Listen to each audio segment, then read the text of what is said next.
Good morning, ladies and gentlemen. So this afternoon, I decided to get away from my Sukhumvit bubble where all the expats live and decided to make a trip on the other side of the Thonburi River over in Bangkok, Noi. Decided to check out this cool cafe slash restaurant right by the river. Really cool spots like this all over Bangkok. So just going for a nice, cute little brunch and enjoy the rest of the day. This video, I want to talk about 5 mistakes that foreigners make living in Thailand. Some serious, some not so serious. Actually, let's be real. This is all serious. Because as a foreigner, as an expat living in this country, you're at a heavy disadvantage. You could potentially slip up. And you know, initially you may think, it's no big deal that I fucked up here. If you think about the long game, if you think about the long term, it is a big fucking deal that you may have screwed up in certain things. So for the first example, overstaying your visa here in Thailand. Whether it's intentional or whether it's due to human error, I missed 2 to 3 days, overstayed my visa. All I have to do is pay 500 baht for one overstay. If I stay more than 90 days and I get a 1-year ban, it's no big deal. It's no big deal. Well, it actually is a big deal because maybe your tourist mindset back then was like, I missed a couple overstays. But let's say you do love living in this country and you want to apply for some of the more serious visas like a 5, 10, 20-year Thai elite visa, or if you want to get the new 10-year long-term resident visa, the LTR visa that came out this year in 2023. These more serious visas, they got to do a background check. I don't know how many years they go back, but they go back, 3, 4, 5 years, and they notice that you have a horrendous overstay record. They're going to deny you. And I definitely see this country, they're trying to filter out more of the scummy expats, more of the scummy tourists, and they want more respectable people. They're trying to change, they're in this process of changing their image. It's kind of like me getting caught for a marijuana conviction back in high school. And 5, 10, 20 years down the line, I'm trying to apply for a job and they see this marijuana conviction on my record or whatever drug offense that I have on my record. They're going to deny you job opportunities. This is the very same concept. You want to have a clean record, so maybe future you down the line want to apply for something more serious. Background checks everywhere and you want to have a clean record. So do not overstay your visa, because if you don't overstay your visa, your future self will thank you. And if you do overstay your visa, then you're an idiot. It's your fault. Now you can't get the Thai elite visa. You can't get the 10-year LTR visa. And the Thai government just detests. For some reason, they really hate overstays. Just puts you on a blacklist. Don't be put on that blacklist. What the heck? Look at these beautiful turtles. Look at these big older turtles. So cute. All right, so the second mistake that I want to mention, and I've actually made this mistake in the past. By the way, there's actually a lot of speedboats going back and forth, so maybe a little bit noisy in the background. The second mistake that I want to mention is disrespecting / yelling at Thai people. I've made this mistake before in the past because, hey, we're all humans and we naturally lose our cool, especially in this very disorganized and slightly chaotic country that we live in. But the reason why I'm saying this is that you never want to yell at Thai people that you're working with, because when you do yell at Thai people, they end up losing face, which is the perception of reputation, the public perception of reputation and status. And that is very important, not just Thai culture, but in Asian culture in general. I remember growing up with my Chinese immigrant parents. I remember when I got my report card back, I received very bad grades, like C's and D's in like elementary school. And Chinese moms, they like to compete and use their kids as bragging tools. And well, because I had shitty grades, I ended up losing a lot of face for my mom and her reputation because I was an academically terrible kid growing up amongst all the other Chinese families. So I lost face for my family in that regards. Now, we've all grown up and who cares about report cards? But that same concept does apply here in Thailand, where especially when you're conducting business, dealing with visas, etc., you must always maintain a level of professionalism and maintain a level of conduct in order to get things done in this country. Because let's say if you start becoming an angry douchebag and you have that public perception, that public reputation of being a public douchebag. You know, that expat Farang public douchebag. Nobody is going to work with you. Reputation here travels quite fast, quite far. You're going to have a shitty time living here in Thailand. You're unable to be getting anything done because you pretty much have lost face, lost public perception amongst your community or amongst your bubble. So face, whether it's me, whether it's you, whether it's Thai people, face is very important. It's something that needs to be maintained and defended at all costs, especially living here in Thailand. Now, the third mistake that I want to mention is not learning Thai. I'm still taking Thai lessons right now. It's still going okay. But I think if you do plan, okay, if you're a tourist, sure, like just come here for a holiday, spend for 2 weeks, go back to your home country.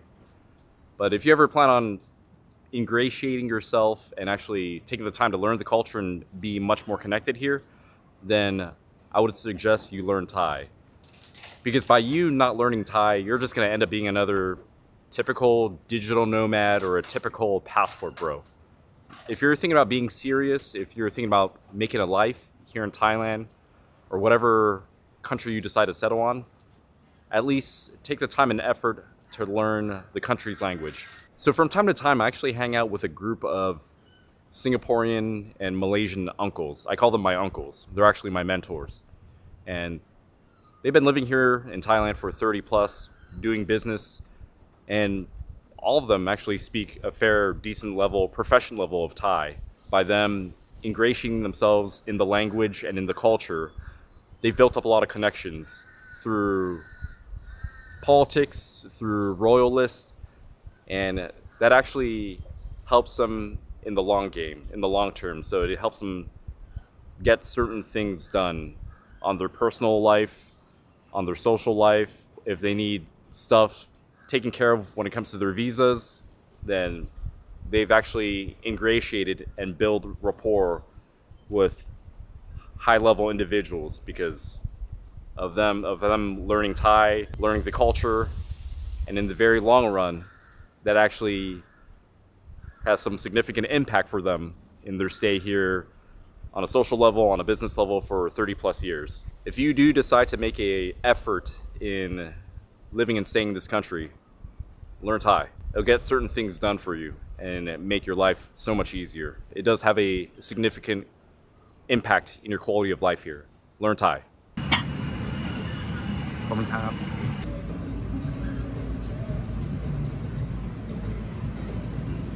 All right, so this next one is a particularly interesting one. You figured common sense would come into play with this one, but no. This fourth mistake, setting up your company, your business under your Thai girlfriend's name. This is probably one of the most common / dumbass stories I hear all the time about guys setting up their company, setting up a business, buying land, buying a home under their Thai girlfriend's name.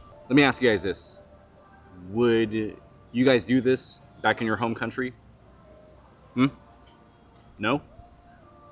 Then you don't do it over here, especially in a country that isn't yours. I seriously don't understand this thought process at all. This is more often than not a very common mistake that ends up backfiring them, that they end up getting fucked over. You know, let's say you date your Thai girlfriend for a couple months, a little over a year.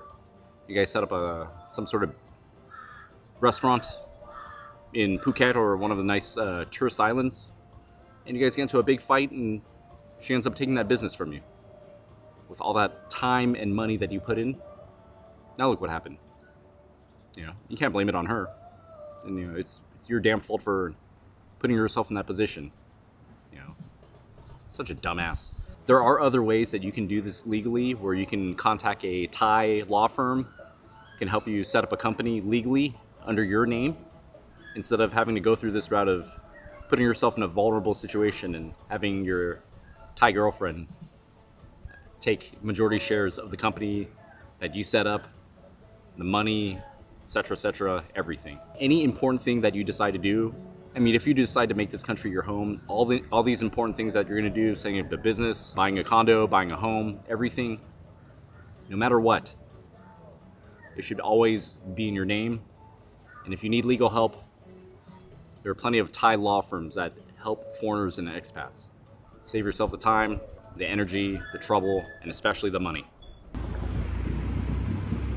It's such a nice, beautiful day. I love coming out to cafes and restaurants that are right by the river. Spend a nice, lovely day here, checking out all the tourist speedboats quietly coming through. Now, the fifth and final point that I want to make, fifth and final mistake that I want to make, it's not making any money when you're living in this country. Whether you're not making any money, can't cover your monthly living expenses, or if you're retired, your retirement pension does not cover your living expenses and you run out of money. When you run out of money in this country, life sucks.